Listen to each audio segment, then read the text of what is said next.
माता की वंदे जय जय सिया राम।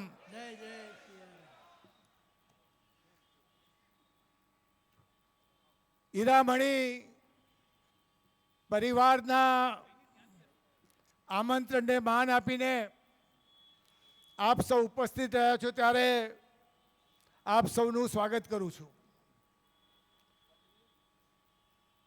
આજના પ્રસંગે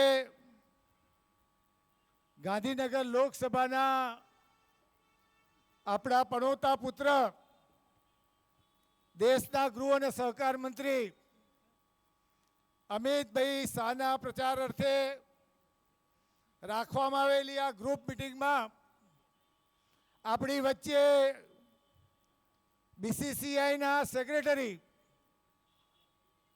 હું 16 વર્ષ ગુજરાત ક્રિકેટ એસોસિએશનનો પ્રમુખ રહ્યો, પણ બીસીસીઆઈના આટલી નાની ઉંમરે સેક્રેટરી તરીકે જે જયભાઈ શાહ, જેણે સમગ્ર ભારત દેશના ક્રિકેટને વિશ્વના લેવલે સ્થાન અપાવવાનું કામ કર્યું છે તેવા આદરણીય જયભાઈ શાહ, સાબરમતીના પૂર્વ ધારાસભ્ય અને કેબિનેટ મંત્રી આદરણીય કૌશિકભાઈ પટેલ, રાજ સહકારી સંઘના ચેરમેન ઘનશ્યામભાઈ અમીન, આપણી વચ્ચે સૌરાષ્ટ્ર ક્રિકેટ એસોસિએશનના પ્રમુખ અને એ પણ વર્ષો પહેલા બીસીસીઆઈના સેક્રેટરી હતા તેવા મારા મિત્ર મુરબ્બી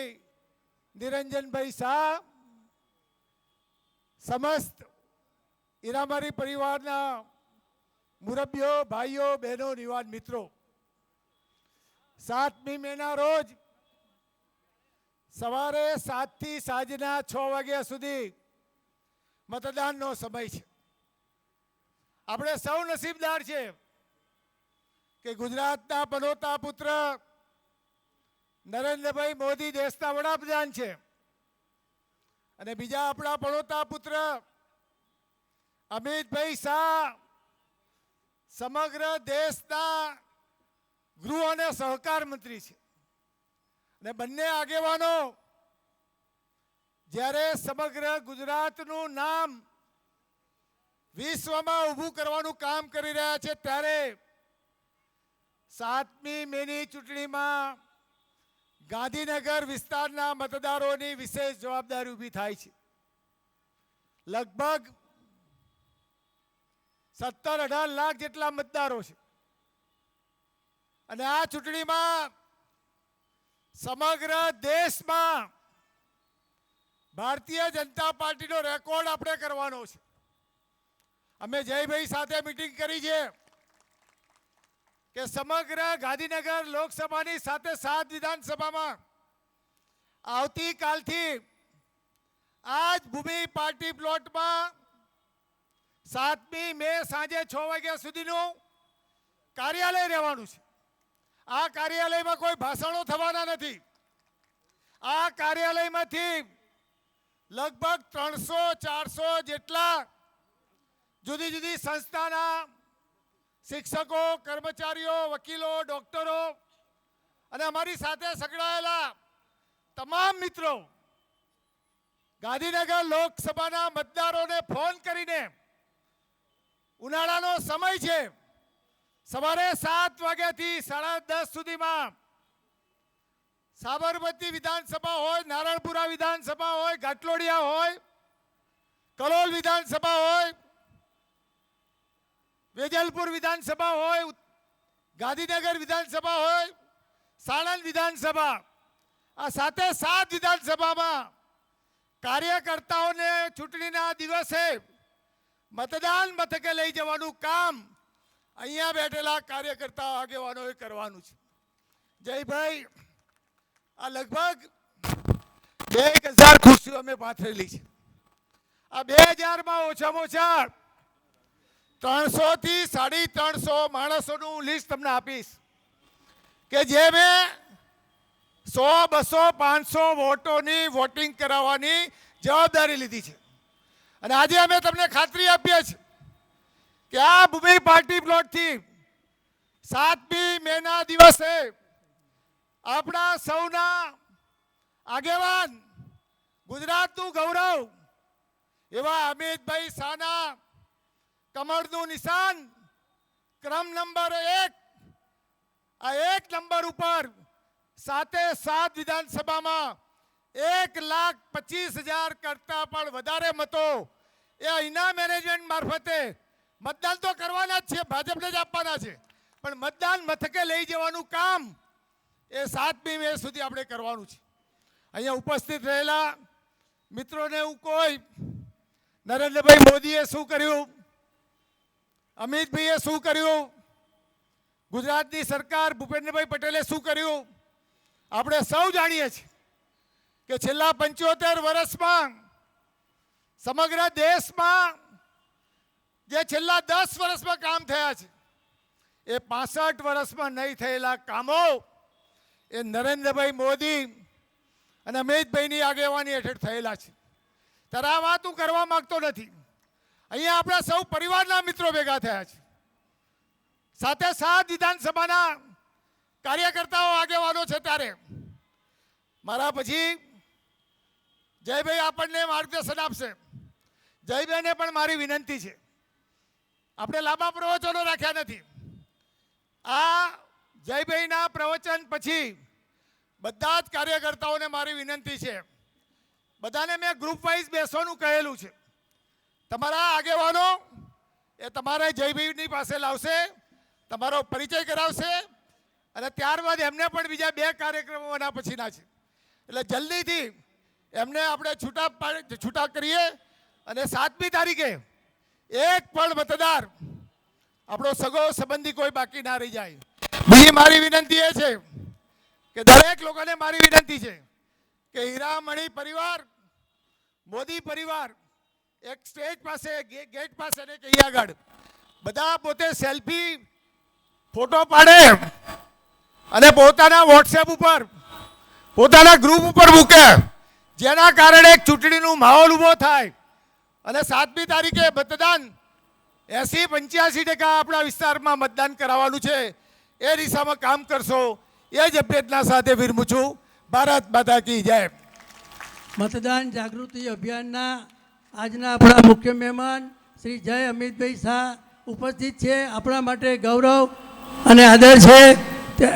આપણા મુખ્ય મહેમાન શ્રીને વિનંતી, શ્રી જય અમિતભાઈ શાહ આપણને સંબોધન આપી અને માર્ગદર્શન આપે.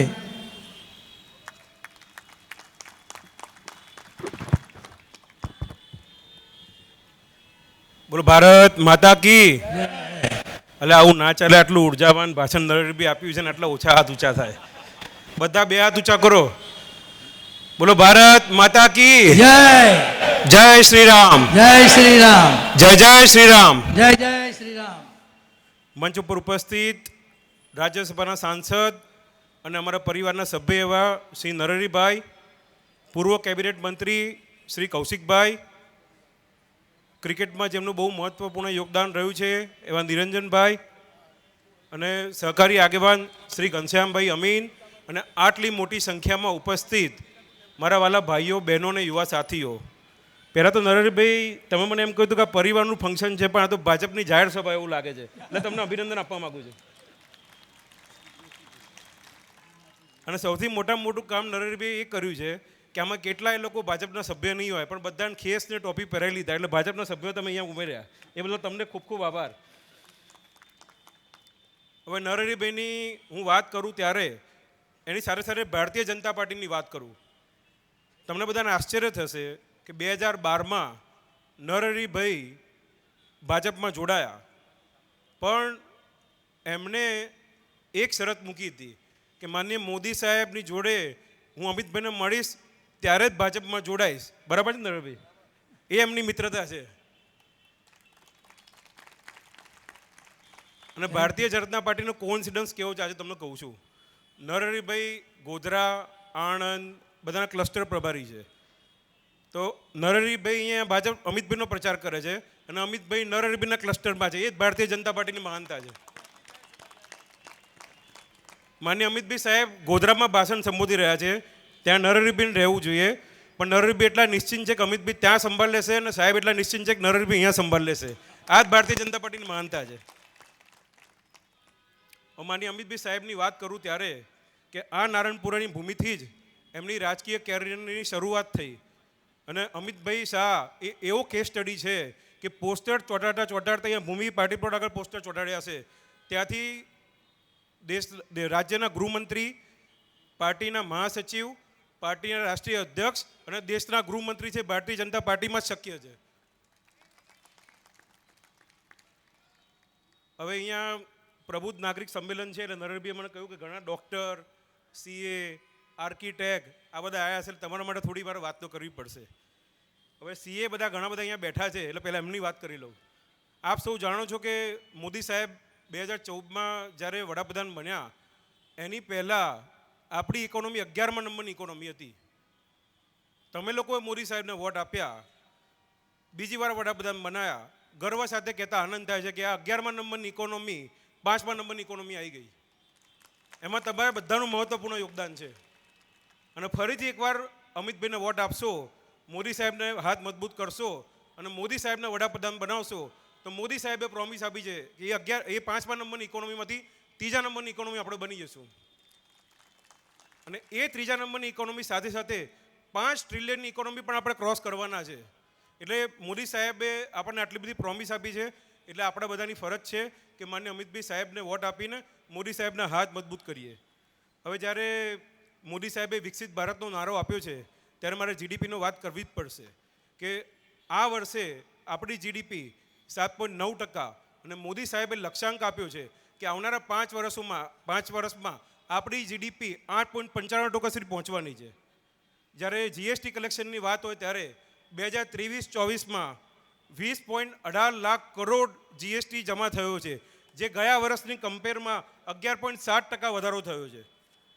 હવે જ્યારે ડૉક્ટરોની વાત કરું ત્યારે કે MBBS મેડિકલ કોલેજની વાત કરું તો 2014 પહેલાં 51,348 કોલેજ હતી.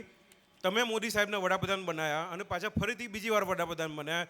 10 વર્ષમાં 51,348થી 1,08,848 MBBSની કોલેજો બની. આપણા દેશમાં 2014 પહેલાં 7 એમ્સ હતી. આ 10 વર્ષમાં 15 બીજી એમ્સ એડ કરીને 7થી 22 સુધી મોદી સાહેબે પહોંચાડી. આપ સૌ જાણો છો કે ડૉક્ટરો તો ભગવાનનું રૂપ હોય છે અને ડૉક્ટરોએ કોરોનામાં પોતાને જાનને જોખમમાં મૂકીને લોકોની સેવા કરી છે. કેટલાક પેશન્ટો એવા હોય છે કે જે ડૉક્ટરોનો કોઈ પણ વાંક ના હોય અને ડૉક્ટરો ઉપર કેસ કરતા હોય. બધાને ખબર છે કે નથી ખબર? મોદી સાહેબે CRPCમાં બદલાવ કરીને એ ડૉક્ટરને બચાવવા માટે કાયદો લાવ્યો અને આ બધા જ ડૉક્ટરોનું રક્ષણ કર્યું. એ આપણા માટે ખૂબ જ મોટી વાત કહેવાય. હવે જ્યારે આર્કિટેક્ટની વાત હોય ત્યારે, કારણ કે નરહરીભાઈએ સ્પેસિફિક મને કહ્યું તો આ ત્રણેય ફિલ્ડમાંથી લોકો આવવાના છે. આર્કિટેક્ટની વાત કરીએ ત્યારે ભારત મંડપમ આપ સૌએ સાંભળ્યું છે. આ ભારત મંડપમ પણ આપણા ગુજરાત આર્કિટેક્ટે બનાવ્યું છે. સેન્ટ્રલ વિસ્ટા પ્રોજેક્ટ એ પણ આપણા ગુજરાતના જ આર્કિટેક્ટે બનાવ્યો છે અને આ નવું સંસદ ભવન એ પણ આપણા ગુજરાતના જ આર્કિટેક્ટે બનાવ્યું છે. આપણા બધા માટે ખૂબ જ ગર્વની વાત કહેવાય. હવે મિત્રો, આપ સૌ માન્ય અમિતભાઈ શાહ સાહેબના સંદેશો લઈને પબ્લિક વચ્ચે જશો. પબ્લિક વચ્ચે જ્યારે જશો ત્યારે પબ્લિક ઘણા પ્રશ્નો પૂછશે કે ભાજપને વોટ કેમ આપવાનો, અને પબ્લિક આપણી માલિક છે એટલે એમને રાઈટ પણ છે. પણ કારણો તો જેમ નરહરીભાઈ કહ્યું એમ 10 વર્ષમાં મોદી સાહેબે એટલા બધા કામો કર્યા છે ને કે આખી ભાગવત સપ્તાહ બેહાડવી પડશે. એટલે આપણે નક્કી કરવાનું પબ્લિકને શું કહેવાનું ને ઓછામાં પતાવવાનું. હું 3-4 વસ્તુ તમને કહેવા માગું છું. આપ સૌ જાણો છો કે માનનીય સરદાર પટેલ સાહેબ એમનું સપનું હતું કે દેશમાં આર્ટિકલ 370 ના હોવી જોઈએ. તમને આમાંથી બહુ ઓછા લોકોને એવી ખબર હશે, ભારત દેશ જ્યારે આઝાદ થયો 1947માં ત્યારે આર્ટિકલ 370ની કલમ હતી જ નહીં. પણ આ કોંગ્રેસની સરકારે અમુક લોકોને ખુશ કરવા માટે થઈને આર્ટિકલ 370ની કલમ નાખી. બોલો, આવું ચાલે? જોરથી બોલો. કાશ્મીર કોનો ભાગ છે? જોરથી બોલો. તમે લોકોએ અમિતભાઈ સાહેબને સાંસદ બનાવ્યા અને એ સાંસદ બનાવ્યા, મોદી સાહેબના હાથ મજબૂત કર્યા, મોદી સાહેબ વડાપ્રધાન બનાવ્યા, મોદી સાહેબ વડાપ્રધાન બનીને અમિતભાઈ સાહેબને ગૃહમંત્રી બનાવ્યા. પહેલી જ રાજ્યસભા અને લોકસભામાં આર્ટિકલ 370ને ઉડાઈને જળમૂળથી ઉખડીને અખંડ ભારતનું નિર્માણ કર્યું. અને જ્યારે અમિતભાઈ સાહેબ સાંસદમાં ભાષણ કરતા હતા ને ત્યારે બધા ઓપોઝિશનવાળા કે કાંકરી ચાળો થશે, લોહીની નદીઓ વહેશે, પણ મિત્રો તમે એવા માણસને વોટ આપ્યો હતો ને, કોઈની બહાર ફરકવાની હિંમતે ના થઈ અને કશું થયું નહીં. એ આપણી ભારતીય જનતા પાર્ટીની તાકાત. અને હવે તો એ લોકો એટલા ડર્યા છે, કાશ્મીરની તો વાત કરતા જ નથી, એમનું જે છે ને એની બચે એની ચિંતા કરે છે. પણ એ ચિંતા ક્યારે કરશે કે જ્યારે તમે ત્રીજી વાર ભારતીય જનતા પાર્ટીની સરકાર બનાવશો, ત્રીજી વાર મોદી સાહેબના હાથ મજબૂત કરશો, ત્યારે જ દેશ સુરક્ષિત રહેશે. એટલે તમારા બધાની જવાબદારી છે દેશને સુરક્ષિત કરવાની અને મોદી સાહેબને ત્રીજી વાર વડાપ્રધાન બનવાની. આપણે સૌ સનાતન ધર્મ માનીએ છીએ કે નહીં માનતા? તમે બધા બોલો, જોરથી બોલો, હાથ ઊંચા કરો. આપણી સામે લડાઈ આ બધા સનાતન ધર્મના વિરોધીઓની છે. આપણા સનાતન ધર્મને ડેન્ગ્યુ કે ચાલે? જોશથી બોલો. મેલેરિયા કે ચાલે? અને સામે આપણા મોદી સાહેબ 550 વર્ષથી આપણે રામલલ્લા ટેન્ટમાં બિરાજતા હતા. 550 વર્ષ પછી ભવ્ય રામ મંદિરનું નિર્માણ કર્યું અને 11 દિવસના અનુષ્ઠાન કરીને એ રામલલ્લાને એ ભવ્ય મંદિરમાં બિરાજમાન કર્યા. બોલો કેટલી ગર્વની વાત કહેવાય.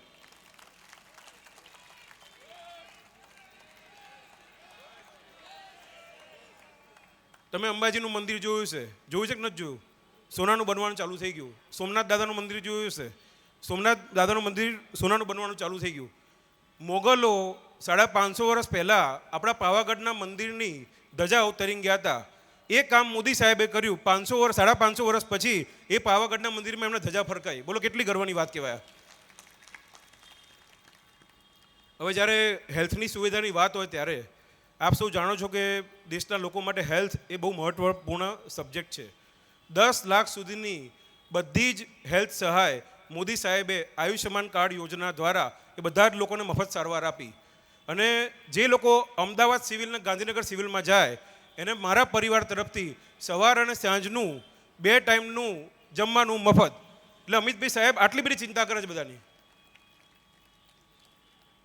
હવે આપ સૌ જાણો છો કે જ્યારે કોરોનાનો સમય હતો ત્યારે 120 કરોડ લોકોને 2 ડોઝ એટલે 240 કરોડ વેક્સિનના ડોઝ મોદી સાહેબે મફતમાં આપ્યા. અને એવું આખા વર્લ્ડમાં ક્યાંય નથી થયું. એટલે આપણે બધા મોદી સાહેબ માટે તાલીઓ વગાડે ફરીથી એકવાર.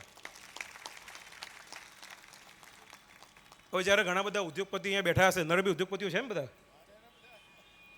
હવે હું તમારા કામની વાત કરું. ઇન્ડસ્ટ્રીયલિસ્ટો હશે, ઉદ્યોગપતિઓ હશે ને બધા હશે.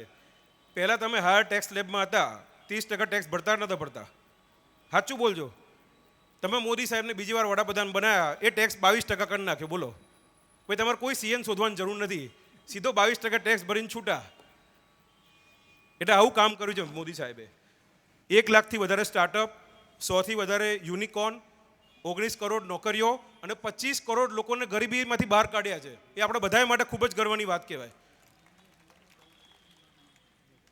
હવે મારે બીજે આગળ જવું છે, પણ તમે આટલા બધા છો એટલે મારે હજી 2-3 વાત બીજી કરવી છે. 7મી મેનો દિવસ છે.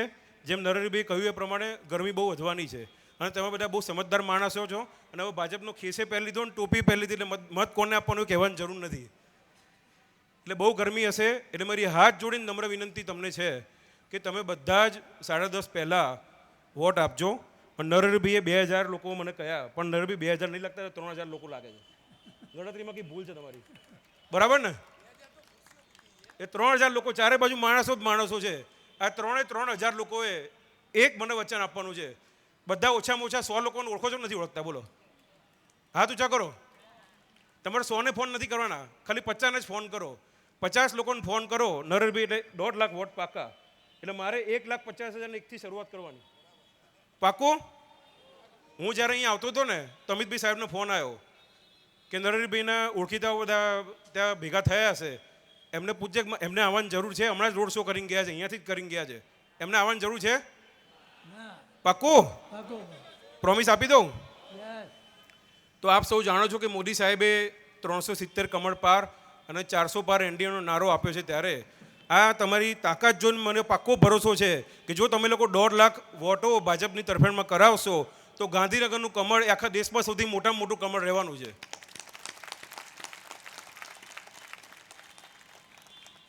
ફરીથી આપ સૌ આટલી મોટી સંખ્યામાં આવ્યા બદલ ખૂબ ખૂબ આભાર.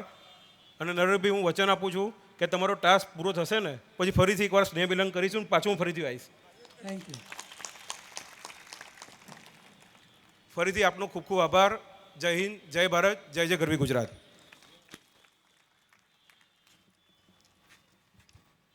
મિત્રો, હીરામારી પરિવાર દ્વારા આજે જે આટલું મોટું ભવ્ય સંમેલન યોજવામાં આવ્યું છે, એ સંમેલનમાં હીરામારી પરિવાર તરફથી આપણે જયભાઈ જ્યારે આપણી પાસે ઉપસ્થિત છે ત્યારે આપણે સૌએ એક પ્રતિજ્ઞા લઈએ, બધા જ ઊભા થઈ અને હું જે કહું એ પ્રમાણે આપણે બધા પ્રતિજ્ઞા લઈને એમને ખાતરી અપાઈએ કે અમિતભાઈ આખા દેશનું રક્ષણ કરે છે, આપણા પ્રતિનિધિ છે, લોકપ્રિય પ્રતિનિધિ છે, ત્યારે આપણી ફરજ છે તો આપણે ઊભા થઈ અને આ પ્રતિજ્ઞા વાંચીએ. તમામ લોકોને વિનંતી છે.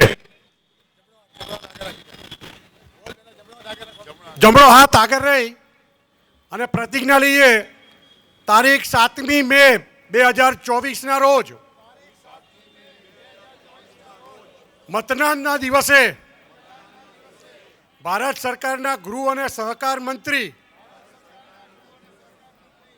અને ગાંધીનગર લોકસભાના ભારતીય જનતા પાર્ટીના લોકપ્રિય ઉમેદવાર શ્રી અમિતભાઈ શાહની તરફેણમાં હું મારા પરિવારના સભ્યો, શુભેચ્છકો, મિત્રો સાથે સવારે વહેલા 10:30 વાગ્યા પહેલા અમારું 100% મતદાન કરીશું એવી પ્રતિજ્ઞા લઈએ છીએ અને શ્રી અમિતભાઈ શાહને ભવ્ય મતદાનથી વિજય કરાવીશું. ભારત માતા કી. આપ સૌનો ખૂબ ખૂબ આભાર. આજના આ હીરામારી પરિવાર તરફથી આપ સૌ અહીંયા ઉપસ્થિત રહ્યા. વિવિધ સંસ્થાઓ, ઉદ્યોગપતિઓ, વેપારીઓ, યુવકો, યુવક મંડળીઓ તેમજ તમામ લોકોનો, ભાઈઓ બહેનોનો, યુવાનોનો બધાનો ફરી એકવાર આભાર માનું છું અને જયભાઈનો બી આભાર માનું છું.